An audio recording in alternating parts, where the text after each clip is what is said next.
नागपूरमध्ये राष्ट्रीय ओबीसी महासंघाची महत्वाची बैठक पार पडत आहे। आगामी जनगणनेत ओबीसी समाजाची जातीनिहाय जनगणना करण्यात यावी, ओबीसींसाठी स्वतंत्र कॉलम असावा, नॉन क्रिमिलियरची मर्यादा वाढवावी आणि केंद्रात ओबीसींसाठी स्वतंत्र मंत्रालय स्थापन करावं, अशा विविध मागण्या महासंघाने केल्या आहेत। या मागण्यांसाठी लोकसभेच्या हिवाळी अधिवेशनादरम्यान दिल्लीतील रामलीला मैदानावर ठिय्या आंदोलन करण्याचा इशारा राष्ट्रीय ओबीसी महासंघाचे राष्ट्रीय अध्यक्ष डॉक्टर बबनराव तायवाडे यांनी दिला आहे।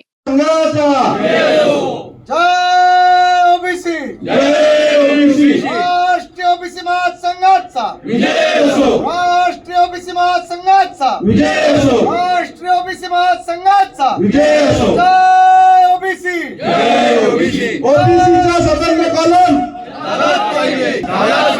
जातीय जनगणनेत ओबीसीचा स्वतंत्र कॉलम ओबीसीला आपले हक्क अधिकार ओबीसीला आपले हक्क अधिकार 5 दिवसाच्या सुट्ट्या काढून ठेवून द्या आता।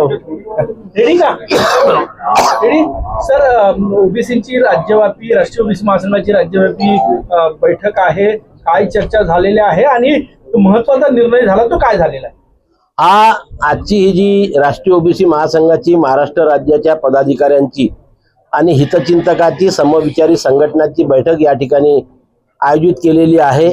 या बैठकीमध्ये चर्चेचा प्रमुख जो मुद्दा आहे की 2016 पासून, त्यापूर्वी होती पण 16 पासून जेव्हापासून राष्ट्रीय स्तरावरती राष्ट्रीय ओबीसी महासंघाने काम केलं तेव्हापासून पहिली मागणी आमची राहिलेली आहे की होऊ घातलेल्या जनगणनेमध्ये ओबीसी समाजाची जातनिहाय जनगणना करण्यात यावी। ही सातत्याने मागणी आम्ही केंद्र सरकारकडे मांडत होतो, आग्रह धरत होतो। आता सरकारने जे घोषणा केलेली आहे की पहिल्या टप्प्यामध्ये त्यांनी सांगितलं होतं की दुसऱ्या टप्प्यामध्ये आम्ही करणार, पण दुसऱ्या टप्प्याची 14 ऑगस्टला जेव्हा नोटिफिकेशन निघालं त्या नोटिफिकेशन मध्ये SC ST नंतर फक्त जातीचा कॉलम टाकलेला आहे, म्हणजे जातनिहाय जनगणना करणार असं केंद्र सरकारचं म्हणणं आहे।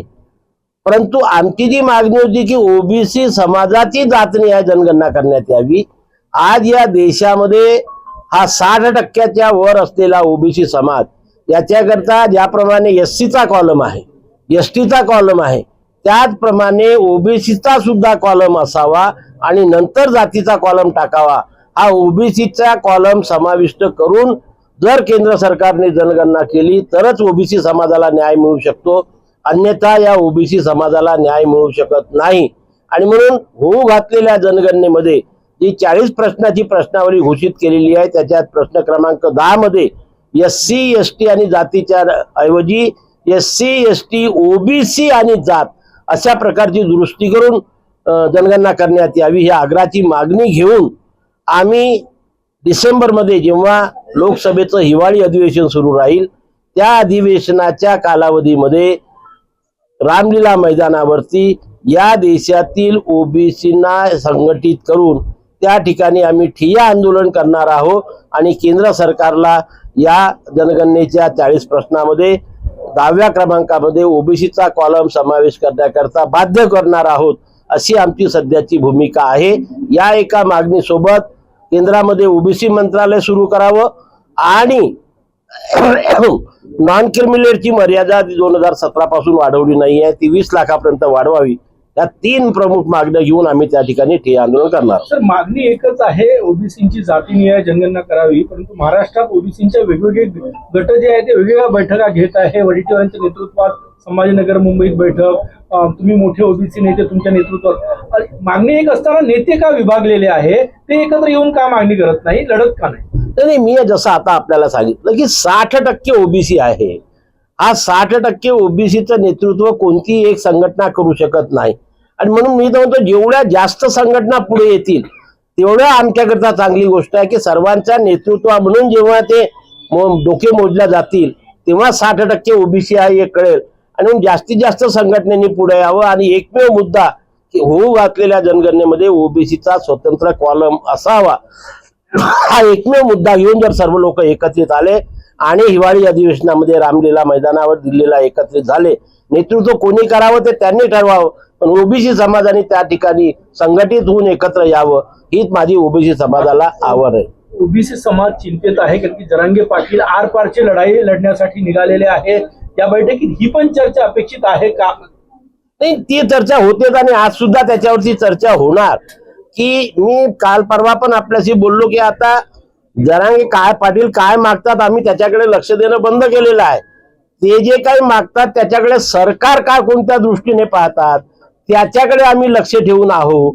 की सरकार त्यांच्या असंविधानिक मागण्या मान्य करण्याच्या तयारीत असून आमच्या ओबीसीच्या संविधानिक अधिकार किंवा आरक्षणाला धोका देते का, सरसकट कुणब्यांचे प्रमाणपत्र देतो असं जाहीर करते का, किंवा ओबीसी मधून आरक्षण देते असं घोषित करतो का, या सरकारच्या भूमिकेकडे आम्ही लक्ष ठेवून आहोत. आणि ज्या दिवशी अशा प्रकारचा कुठला तरी विचार सरकारच्या मनामध्ये आहे हे आमच्या लक्षामध्ये येईल त्या दिवशी हा संपूर्ण महाराष्ट्रातील 60% ओबीसी सर्वांना एकत्रित येऊन आपल्या संविधानिक आणि अधिकार आणि आरक्षणाकरता आरक्षित बाध्य ठेवण्याकरता संरक्षित ठेवण्याकरता सज्ज आहे. कालही सज्ज होता, आजही आणि उद्याही राहणार आहे. मराठा वंशावळ समितीला 1 वर्षाची पुन्हा आता मुदतवाढ देण्यात आलेली आहे. अरे मुदतवाढ ही आतापर्यंत किती वेळा मुदतवाढ झाली आणि काय साध्य झालेलं आहे?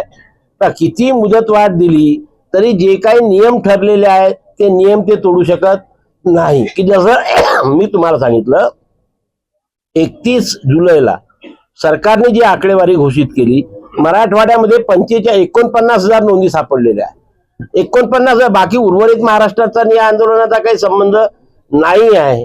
आणि आणखी शोधून शोधून किती सापडणार. आणि त्या 49,000 नोंदीच्या अगेन्स्टमध्ये 3,11,000 प्रमाणपत्र निर्गमित केले.